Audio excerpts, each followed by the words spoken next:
argumennya dana desa itu nggak akan membawa perubahan karena dirampas oleh elit. Negara itu tidak pernah berhasil masuk ke dalam desa kecuali menindasnya, dan negara tidak pernah berhasil menyerap desa ke dalam tubuhnya kecuali menghisapnya. Desa bicara. Desa bicara. Desa bicara. Desa bicara. Yang ketiga adalah tesis ketimpangan. Tesis ketimpangan ini sosiologi politik, ini strukturalis. Elit mengkaji dari sisi elit. Konsep-konsep kunci yang ditekankan itu elit predator, elit capture, atau despot juga ini. Menurut aliran ini, desa itu adalah situs penindasan. Jadi mereka mengkritik pandangan romantis desa yang kohesif, desa yang swasembada itu menyesatkan. Desa itu tempat penindasan, ada konflik di dalamnya. Desa itu sudah ada diferensiasi. Salah satu buku yang terkenal adalah Franz Husken, ya. Perubahan masyarakat desa di zaman kolonial sampai zaman Orde Baru, ya. Dia penelitian di Kecamatan Tayu, ya. Tayu itu di Pati atau di Jepara, ya, saya lupa saya. Itu buku yang sangat terkenal. Dia mengkritik Clifford Geertz. Desa itu tidak mandek, mengalami kapitalisasi berubah, tetapi ada ketimpangan. Dalam nulis buku itu, Franz Husken memulai dengan kalimat kebo gede menang brie. Jadi kalau kebo yang besar pasti naik berik mesti menang. Jadi itu menggambarkan ketimpangan. Seharusnya itu bisa jadi judul bukunya, ya, kebo gede menang brie. Jadi ketimpangan sosial antara orang kaya, orang miskin, antara elit dan sebagainya, ya. Ini sangat dominan cara pandang ini orang-orang yang kritis, termasuk sahabat kita Hans Sandlov, gitu, ya. Jadi zaman dulu, ya, kepala desa itu pasti dari elit, dikontrol oleh struktur ABG. ABG itu abri birokrasi Golkar, ya. Lalu kaya turun temurun, bapaknya lurah, anaknya ya lurah, dan itu turun temurun. Jadi ada kayak semacam dinasti. Kalau sekarang udah berbeda. Sekarang banyak rakyat jelata jadi kepala desa. Semula jadi rakyat jelata, jadi kepala desa, nanti kembali lagi juga jadi rakyat jelata. Itu yang biasa. Itu penelitiannya Mas Pujo Smedi, ya, yang waktu itu untuk pidato DS kita tahun lalu, ya. Judulnya Sak Podo-Podo. Jadi kepala desa itu tidak terlalu istimewa, nggak seperti dikonstruksi ini elit yang mengerikan, yang jahat, yang ini, gitu, ya. Saya banyak mengkritik ini, ya, termasuk sekarang itu banyak orang-orang di negeri Belanda atau teman-teman kita ini. Jadi konsepnya konsep klientelisme, money politics, elite capture, gitu. Jadi argumennya dana desa itu nggak akan membawa perubahan karena dirampas oleh elit. Ini teori atau studi semacam itu nggak ada gunanya. Itu hanya membenarkan intervensi. Intervensi itu ya macam-macam, teknokrasi, makanya uang itu harus dicegah, diselamatkan dan sebagainya, harus kontrol polisi, jaksa, dikontrol oleh aplikasi dan sebagainya, ya. Ini nggak ada gunanya. Justru dia menghambat emansipatory, ya. Yang keempat adalah tesis kemunduran. Jadi datangnya kolonialisme ini malah membuat mundur, regresi. Apa yang ditunjukkan? Satu, ya, sebelum ada kolonial, hubungan antara rakyat sama pemimpin desa itu kolektif sangat baik. Setelah datang kolonial itu, kepala desa menjadi alatnya kolonial. Lalu hubungan antara kepala desa sama rakyat itu menjauh. Yang kedua, secara ekonomi tidak terjadi transformasi, tapi malah ada isolasi. Jadi ini catatan penting, ya. Jadi artinya kalau kita melihat ekonomi desa itu nanti, ya, tidak hanya eksploitasi tapi isolasi. Jadi produksi rakyat itu diisolasi. Yang isolasi siapa? Ya dimulai dengan VOC dan berjaring dengan Tengkulak namanya. Tengkulak itu bangsa Chinese yang diundang oleh VOC. Pendiri Batavia, Jan Peterson Kun, musuh besarnya Sultan Agung.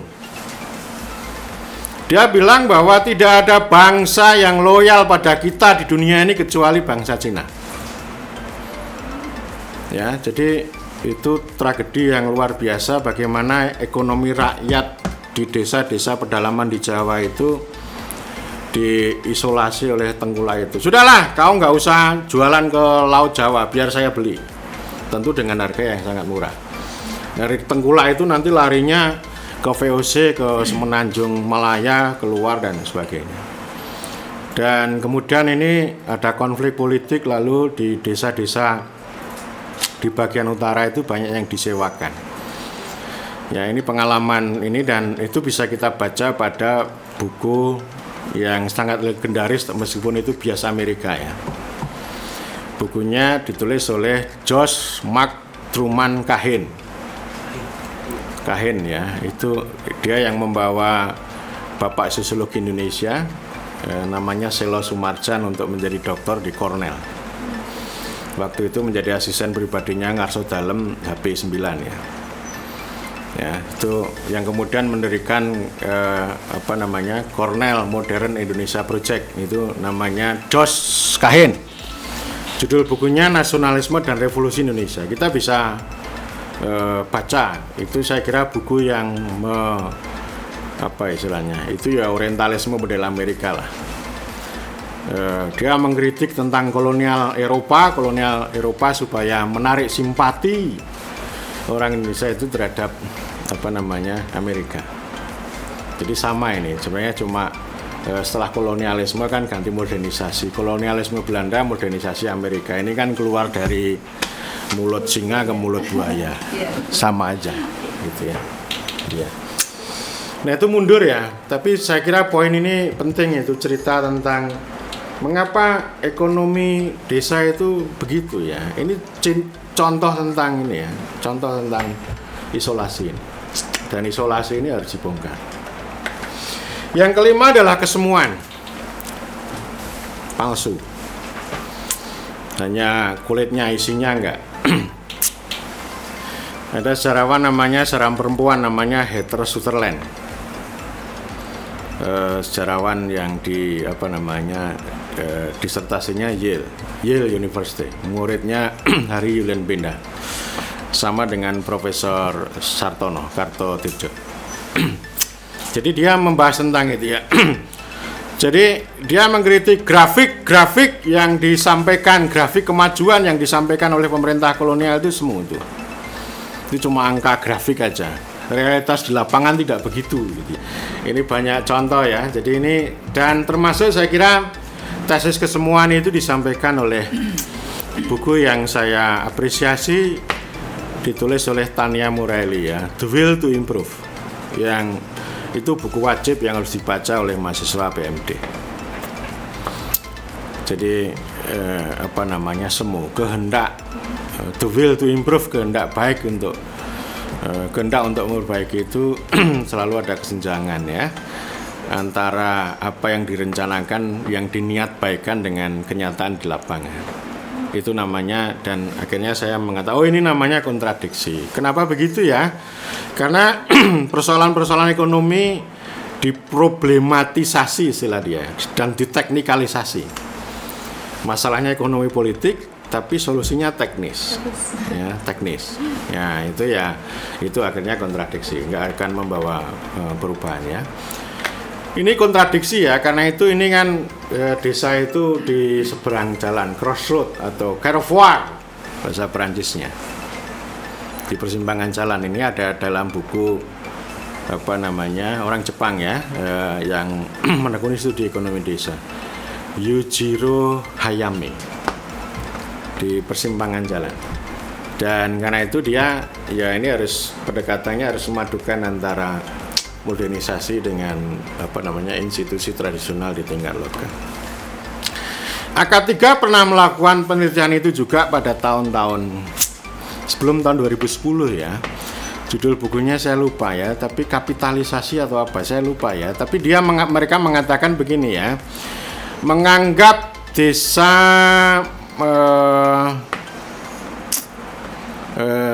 desa tidak berubah itu keliru, menganggap desa yang masih tradisional itu tidak tepat itu ya.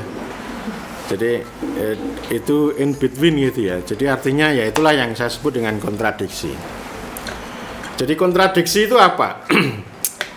Ya ini ada proyek kemajuan terus. Tapi di dalamnya itu ada eksploitasi, ada involusi gitu ya. Dan itu kan tidak seragam. Ada isolasi gitu.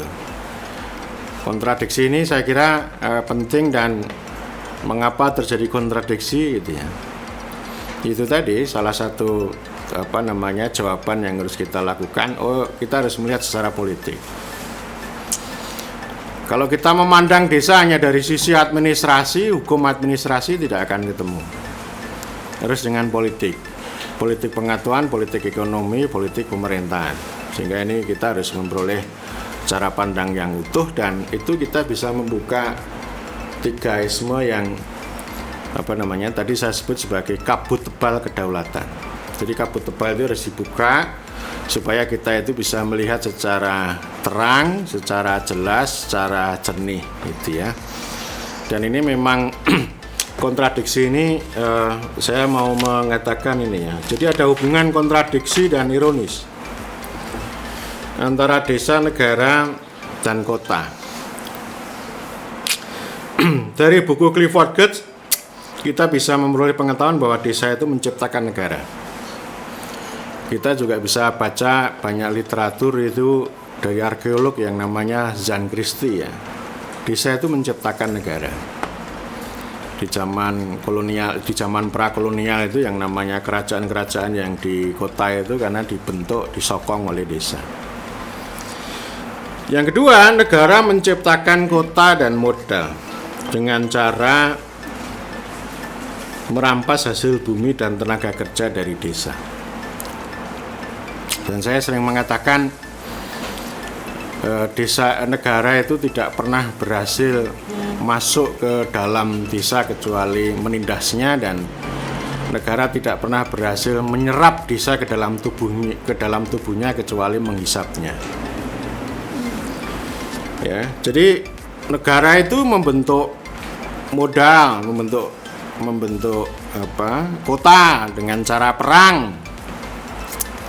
Itu karya khas Charles Tilly ya, di pengalaman di Eropa Barat begitu, dan itu tren di dunia begitu. Setelah kota itu menjadi besar, bertumbuk kekayaannya, melimpah ruah, yang itu mengambil dari hasil bumi, sumber daya alam, dan tenaga kerja dari desa dengan urbanisasi itu.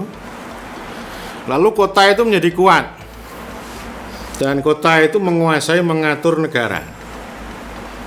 Jadi bukan negara lagi yang mengatur kota, tetapi kota itu mengatur negara untuk melakukan perluasan sampai ke desa. Jadi namanya urbanisme ya.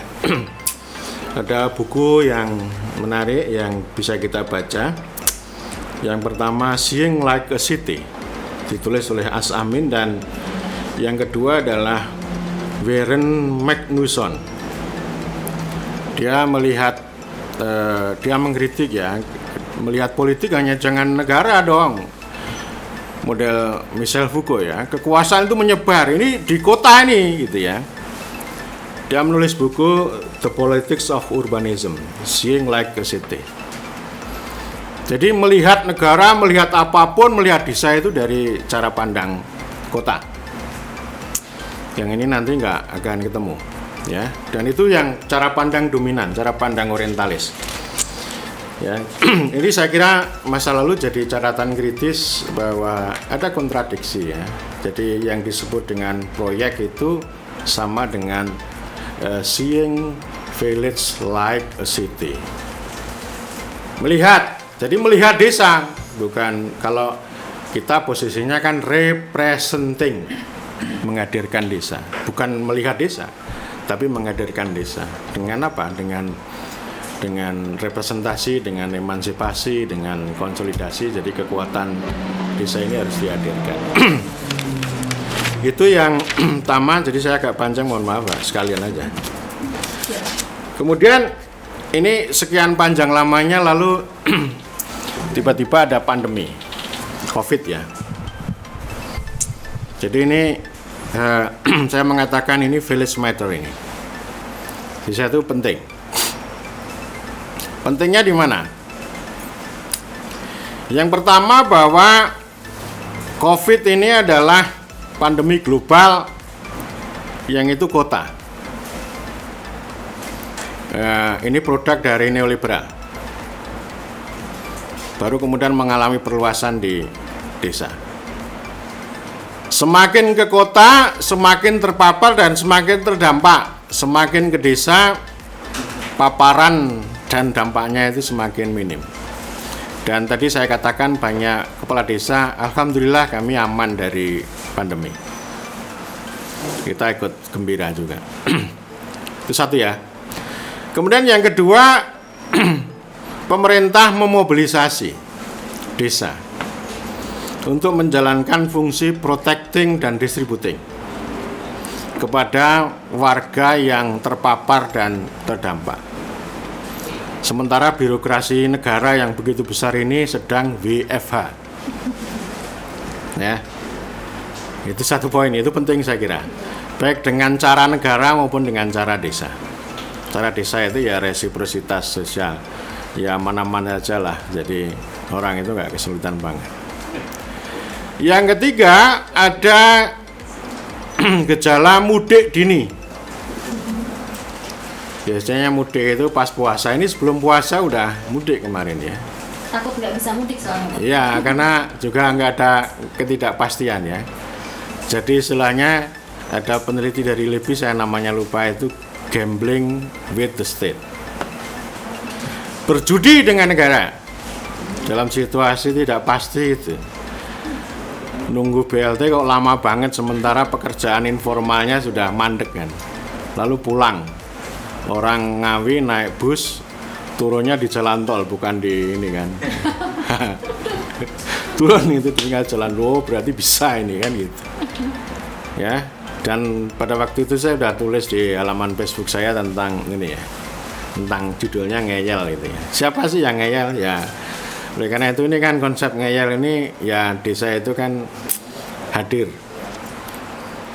Jadi presiden tidak menggunakan kata lockdown, tapi desa-desa menggunakan kata lockdown, lockdown gitu ya, macam-macam. Lockdown ya, macam-macam lah. Ini namanya hadir ini, mengembangkan diskurs sendiri. Iya betul. Dan saya ini menarik ini ya. Jadi artinya enggak ini ya. Tetapi baik Gubernur Jawa Tengah maupun Presiden menganggap bahwa isolasi dengan basis desa itu penting, baik. Bahkan Gubernur Jawa Tengah itu meniru model Vietnam ya, lockdownnya di tingkat desa. Negara enggak lockdown, tapi desanya lockdown. Dan kemudian pada bulan April Presiden membedakan kata mudik dan pulang kampung. Dibully oleh banyak orang. Tapi nggak ada yang membela Presiden. Ya kalau dari sisi tata bahasa ya sama lah. Tapi dari politik bahasa beda. Ya, kenapa? Karena yang namanya mudik itu kan itu terkait atau menjadi bagian dari hilir mudik. Itu urbanisasi. Tapi kalau pulang kampung sebenarnya apa yang dimaksud Presiden itu dia punya makna yang lebih dalam. Apa yang saya sebut dengan ruralisasi sebagai antitesis atas urbanisasi. Ruralisasi itu maksudnya bukan hanya semata-mata orang kota balik ke desa, enggak. Itu juga penting itu karena semu kan rakyat jelata yang melakukan urbanisasi itu kan semu, kehidupan kota itu semu.